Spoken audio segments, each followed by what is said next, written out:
Ya listo, profe. Entonces, buenas tardes, profe. Entonces, queremos que por favor nos colabores con unas preguntas. Entonces, la primera es, ¿cuál es su punto de vista sobre el crecimiento económico de Polonia?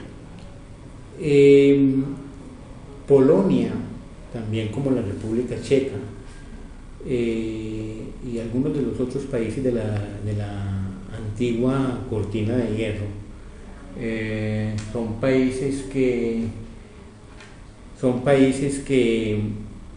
sí han presentado unos niveles de crecimiento económico importantes después de que viene la caída precisamente del muro de Berlín y que todos estos países de la cortina de hierro comienzan también a independizarse de la antigua Unión Soviética. Pues la Unión Soviética desaparece, estos países prácticamente quedan por fuera de esa órbita, adoptan los procesos de economía del mercado.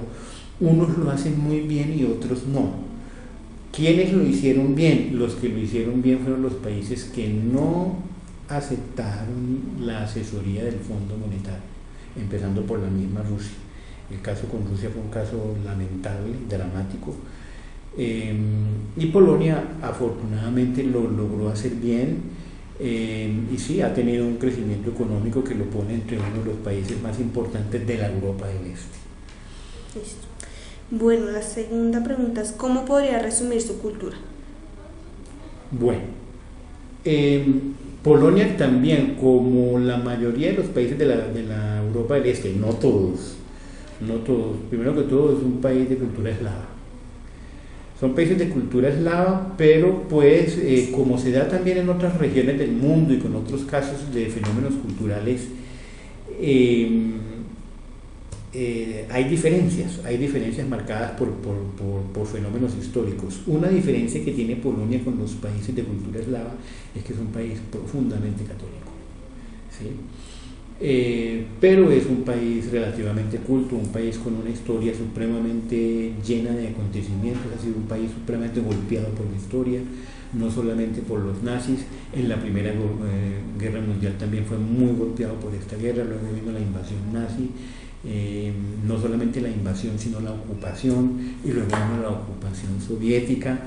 Entonces este país realmente pues fue muy golpeado. Es una cultura supremamente pujante, vuelvo y repito, políticamente con relativa cultura política, que eso no es fácil decirlo.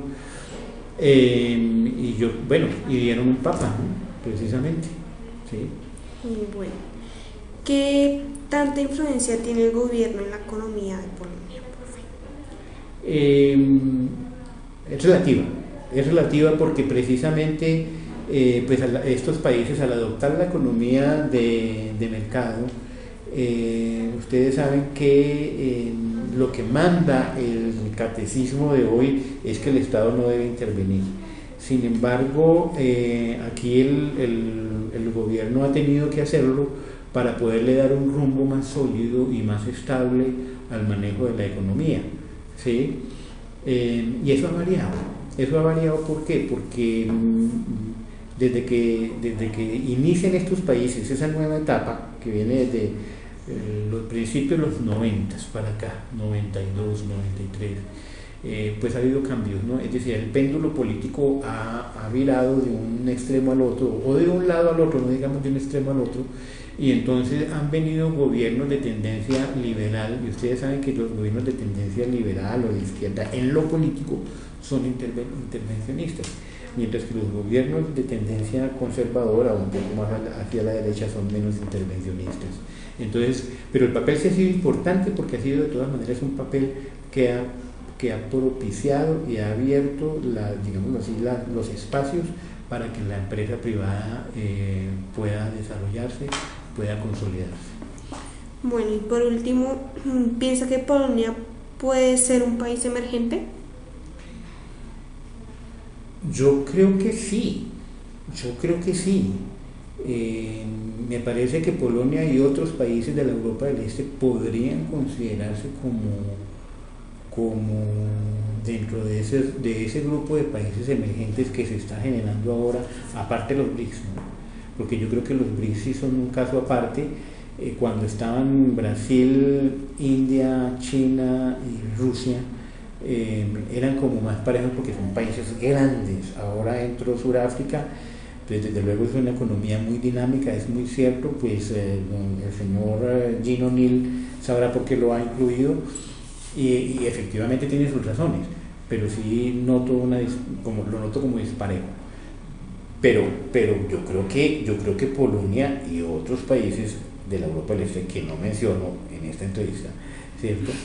Yo sí creo que podrían dar algunas características para ser considerados países emergentes. Listo, profe. Bueno, Eso era todo. no, Muchas gracias, no, con profe. mucho gusto.